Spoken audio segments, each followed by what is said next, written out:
आज दिनांक 8 अक्टूबर सन 2020 को मैं S public convent school Jangipur Ghazipur के ऑनलाइन क्लासेज में कक्षा 8 के समस्त विद्यार्थियों का स्वागत करता हूं।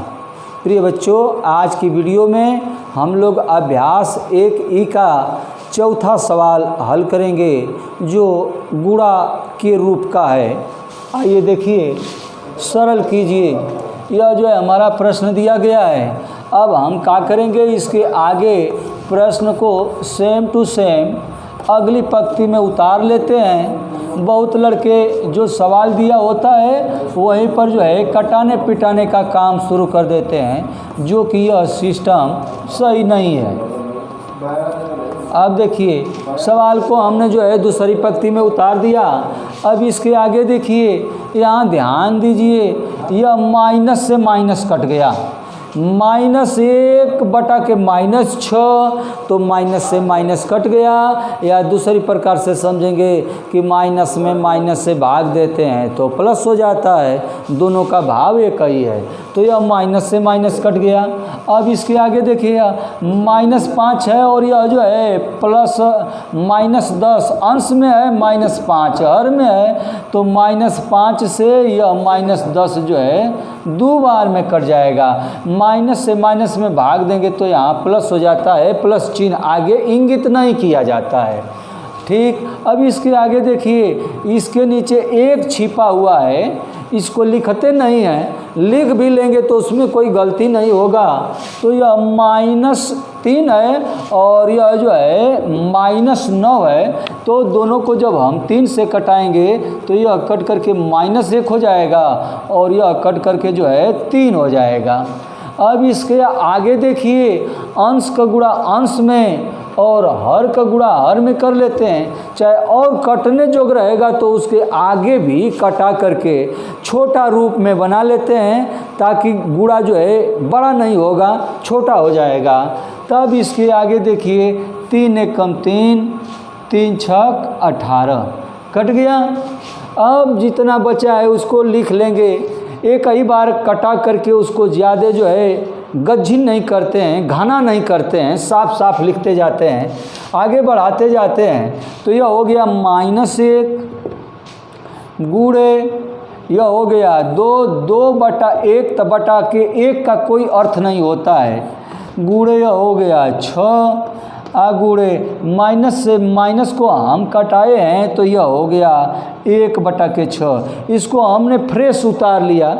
अब इसके आगे क्या करेंगे, यह 6 से यह 6 जो है कट जाएगा एक बार में। अगली लाइन में हो गया, देखिए माइनस है, माइनस का गुणा प्लस में माइनस, माइनस का पुनः प्लस में माइनस, माइनस का फिर प्लस में माइनस, तो चिन्ह में माइनस प्राप्त हो गया। 1 दूनी के 2 और 2 1 कम 2, फिर 2 1 कम 2, तो कुल मिला करके इसका मान आ गया -2।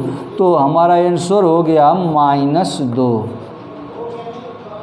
इस प्रकार से चौथा सवाल का पहला भाग हल हुआ। इसको चाहे हम जैसे कटा सकते हैं, लगा सकते हैं, उसमें कोई गलती नहीं होता है। तो हम हल करें, -1 बटा के -9 गुणे 3 बटा के 20 गुणे -4 गुणे 6 बटा के -5। यह सवाल को हमने उतार लिया दूसरी पंक्ति में।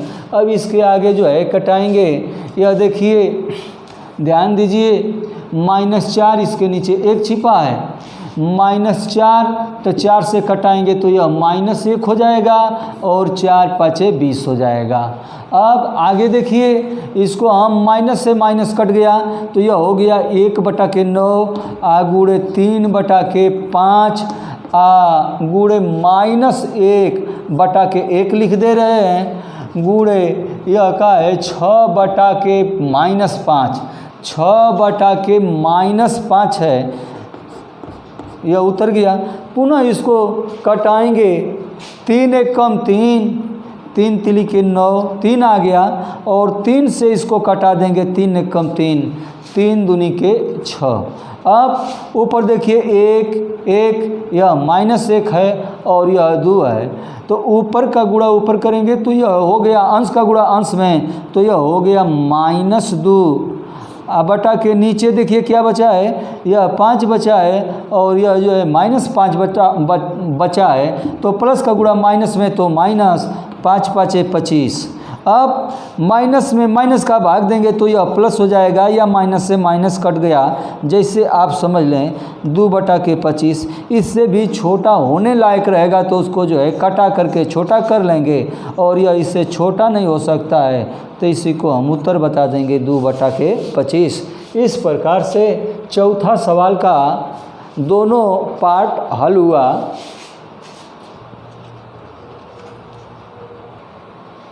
अब इसके आगे अगला अभ्यास पढ़ना है, और उस अभ्यास को पढ़ने से पहले हम लोग कुछ मूलभूत आवश्यक बातों को जानेंगे। देखिए इसमें लिखा गया है शून्य के प्रगुण। शून्य के प्रगुण योग का तत्समक अवयव, और यहाँ लिखा गया है किसी परम संख्या का शून्य से गुणा। दोनों को हम लोग बारी बारी से पढ़ेंगे। योग का तत्समक अवयव, जैसे मान लीजिए यह 5 एक पूर्णांक है, इसमें यदि हम शून्य को जोड़ेंगे तो योगफल 5 ही प्राप्त होगा। मान लीजिए कोई परम संख्या है 2/7, यदि इसमें भी हम शून्य को जोड़ेंगे तो वह योगफल जो है 2/7 ही प्राप्त होगा। तो इससे हम लोग यह निष्कर्ष निकाल लेते हैं कि यदि किसी पूर्णांक में शून्य को जोड़ा जाए तो वही पूर्णांक संख्या ही प्राप्त होती है, और यही नियम परिमेय संख्याओं में भी लगता है। यदि किसी परिमेय संख्या में यदि हम शून्य को जोड़ें तो योगफल हमेशा वह परिमेय संख्या ही प्राप्त होती है। तो इस प्रकार से हम कह सकते हैं कि यदि कोई पूर्णांक हो तो पूर्णांक में शून्य जोड़ेंगे तो वह पूर्णांक संख्या ही प्राप्त होगी। यदि कोई परिमेय संख्या हो तो उस परिमेय संख्या में यदि शून्य को हम जोड़ेंगे तो वह परिमेय संख्या ही प्राप्त होगी। कुछ लड़के यह भ्रम में पड़े होंगे कि पूर्णांक भी तो परिमेय संख्या है।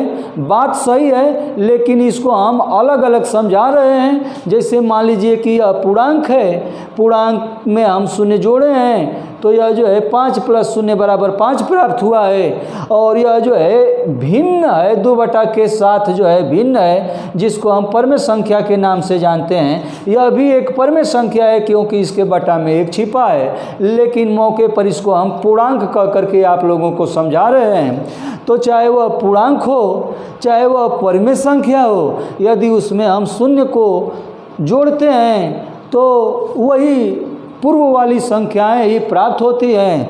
अतः इस प्रगुण को जो है कहा गया है योग का तत्समक अवयव। योग का तत्समक, तत्समक, तत् माने उसके समक माने समान, यानी वही जैसे का तैसे संख्या प्राप्त होती है।